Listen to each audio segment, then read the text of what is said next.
আজহারী সাহেব মানুষের একটা আবেগের জায়গায় আছেন, একটা ভালোবাসার জায়গায় তিনি আছেন। তিনি রাজনৈতিকভাবে কোনো দলের সঙ্গে জড়িত নন পরিপূর্ণরূপে, তবে তাকে অনেক ট্যাগ দেওয়া হয়েছে এই দেশের মাটিতে, এটা আমরা সবাই ইতিহাস জানি। দেখেন, যে মানুষটা জনগণের জীবন পরিবর্তনের জন্য বক্তব্য দেয় তাকে মানুষ সত্যিকার অর্থেই ভালোবাসে। এবং আজহারী সাহেবের যেই দক্ষতা ভাষার প্রতি, জনগণের যেই অ্যাট্রাকশন তার প্রতি আছে, এর সবচেয়ে মূল হাতিয়ার হচ্ছে তার। আসসালামু আলাইকুম ইসলাম দরদি ভাই ও বোনেরা, আজকে আসিফ হুজুরের মুখ থেকে আমরা কিছু মূল্যবান বায়ান শুনবো এবং সেই সমস্ত বায়ানগুলোকে আমরা চেষ্টা করব আমল করা। তো যাই হোক, আজকে আসিফ হুজুর এমন একজন হুজুর, সত্যি তার যে বয়ান রয়েছে সেই বয়ানগুলো সত্যি খুব সামাজিক এবং যুক্তিসঙ্গত। সেই সমস্ত বায়ানকে কিন্তু আমরা শুনবো এবং সেই সমস্ত বায়ানকে আমরা আমাদের সামাজিক জীবনে বাস্তবায়ন করার চেষ্টা করবো ইনশাল্লাহ। তো চলুন আর বেশি দেরি করবো না, আমরা সরাসরি আসিফ হুজুরের মুখ থেকে শুনে নেব কিছু বায়ান এবং সেই বায়ানকে আমরা আমল করার চেষ্টা করব ইনশাল্লাহ। আজহারী সাহেব মানুষের একটা আবেগের জায়গায় আছেন, একটা ভালোবাসার জায়গায় তিনি আছেন। তিনি রাজনৈতিকভাবে কোনো দলের সঙ্গে জড়িত নন পরিপূর্ণরূপে, তবে তাকে অনেক ট্যাগ দেওয়া হয়েছে এই দেশের মাটিতে, এটা আমরা সবাই ইতিহাস জানি। দেখেন, যে মানুষটা জনগণের জীবন পরিবর্তনের জন্য বক্তব্য দেয় তাকে মানুষ সত্যিকার অর্থেই ভালোবাসে।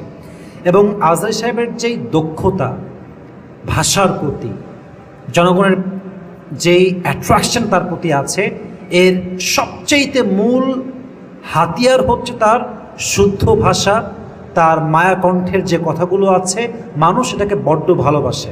তার মানে কোরআন থেকে যে কথা বলে, হক কথা বলে, মানুষ তাকে আসলেই মন থেকে ভালোবাসে। যুবক ভাইয়েরা, ঠিক কিনা বলেন যুবক ভাইয়েরা? যদি আজকে সাইদি সাহেব বেঁচে থাকতেন তাহলে হয়তো বা জনগণ এটাও দাবি তুলতো যে আমরা সাইদি সাহেবকে প্রধানমন্ত্রী হিসেবে দেখতে চাই। এটাও সত্য যুবক ভাইয়েরা, ঠিক কিনা বলেন? প্রথম কথা আমি বলতে চাই, যদি আজহারী সাহেব প্রধানমন্ত্রী হতে চান ভোটের মাধ্যমে, যেটা আগামীতে হয় বলে আমরা আশা রাখি খুবই দ্রুত ইনশাআল্লাহ, আমি এতটুকু বলতে পারি আমার জায়গা থেকে, from my personal point of view, from my experience, from my perspective, আমার জায়গা থেকে আমি বলবো, যদি আজহারী সাহেব এই ভোটে দাঁড়ায়, উনি অবশ্যই জনগণের ভোটে পাশ হয়ে বিজয়ী হবেনই হবেন ইনশাআল্লাহ। কেন বললাম এইটা? মনে করেন প্রত্যেকটা জেলায়, প্রত্যেকটা বিভাগে, প্রত্যেকটা থানায় থানায়, গ্রামে গ্রামে আজহারীর ভক্ত আছে না?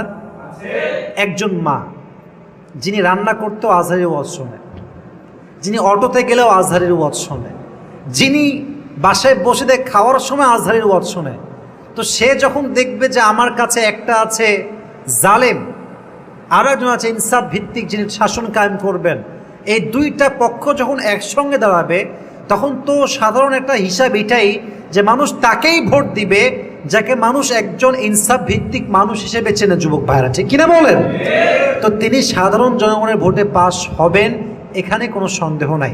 বাকি হ্যাঁ, এখানে কিছু বিষয় বোঝার আছে, আবেগ দিয়ে নয় বিবেক দিয়ে কাজ করাটা বড্ড জরুরি। যুবক ভাইরা মাথায় রাখবেন, যদিও সাধারণ জনতাকে চায় এটা সত্য, বাট অনেক সমাজ আছে, সুশীল সমাজ বলেন, অন্য লেভেলের মানুষ বলেন, সবাই কিন্তু চাইবে না, আজহারী বলে কথা নয়, অনেক লোকই চাইবে না যে কোনো আলেম রাষ্ট্রের ক্ষমতায় প্রধানমন্ত্রী হিসেবে আসুক। এটা অনেকেই চাইবে না, একটাই কারণ, স্বার্থে আঘাত লাগার জন্য। ফর অ্যান এক্সাম্পল, একজন মেয়ে যে ওয়েস্টার্ন কালচার ফলো করে, তার ড্রেস হচ্ছে শর্ট, হাঁটু পর্যন্ত ড্রেস পরে, টি শার্ট পরে, টাইট ফিটিং ড্রেস পরে রাস্তাঘাটে ঘোরে, তো একজন আলেম যদি ক্ষমতায় আসে, সে তো এই বিধানটা করবে ইসলাম দিয়ে যে প্রত্যেকটা মেয়ের জন্য হিজাব পরে বাহিরে বের হওয়া বাধ্যতামূলক। তো যেই মেয়ে বুঝে ফেলবে যে আমি একে ভোট দিলে আমার ড্রেসের যে স্বাধীনতা আমার আছে এখানে হস্তক্ষেপ হবে, সে কি ভোট দিবে? যুবক ভাইয়েরা বলেন বলেন বলেন, সে ভোট দিবে না। তো সবাই কিন্তু চাইবে না। তো যদি সত্যিকার অর্থেই পসিবল হয় ভোটের মাধ্যমে সব দিক থেকে, তাহলে লাভ অনেক বেশি।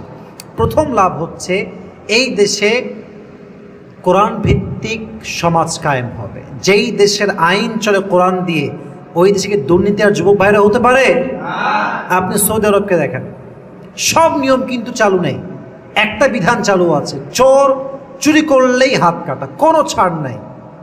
এর ফলে সৌদি আরবে চোর অনেক কম, চুরিও হয় কম।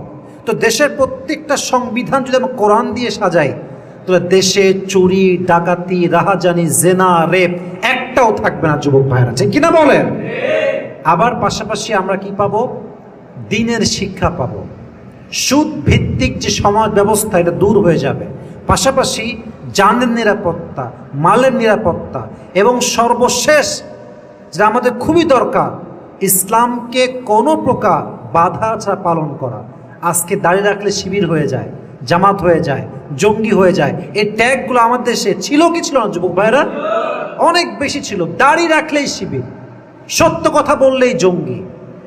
যেই স্কুলে, যেই কলেজে একজন যুবক একটু দাড়ি রাখে, পাঞ্জাবি পরে, 5 ওয়াক্ত নামাজ পড়ে, তার উপরে ট্যাগ, সে শিবির করবে, সে জঙ্গিবাদের সঙ্গে জড়িত। What is this? What is this? এটা কি কথা? তার মানে যদি একজন আলেম রাষ্ট্র ক্ষমতায় আসে, এই যে বৈষম্য আমাদের মাঝে, দাড়ি রাখলেই শিবির, জুব্বা পড়লেই জঙ্গি, এই মৌলবাদী, এই সেই ট্যাগ, এগুলো সব নিমিষেই দূর হয়ে যাবে, ঠিক কিনা বলেন? কিছু নেগেটিভ সাইডও আছে, কিছু নেগেটিভ সাইডও আছে। যদি কোনো আলেম রাষ্ট্র ক্ষমতায় আসে, তবে বাহিরের মিডিয়াগুলো প্রচার করবে এরকম যে বাংলাদেশটা মৌলবাদরা দখল করেছে। এই ট্যাগ আছে না যুবক ভাইয়েরা? মৌলবাদ দখলে আমাদের দেশ চলে গেছে, তা কিন্তু আসলে না। হ্যাঁ বন্ধুরা, আজকের ভিডিও কিন্তু এই পর্যন্ত। এরপরে কিন্তু আবার আমরা নতুন কোনো একটা ভিডিও নিয়ে উপস্থিত হবো। তাই বন্ধুরা, আমার এই চ্যানেলটাকে যারা সাবস্ক্রাইব করুন, তারা কিন্তু প্লিজ দয়া করে সাবস্ক্রাইব করে নিও।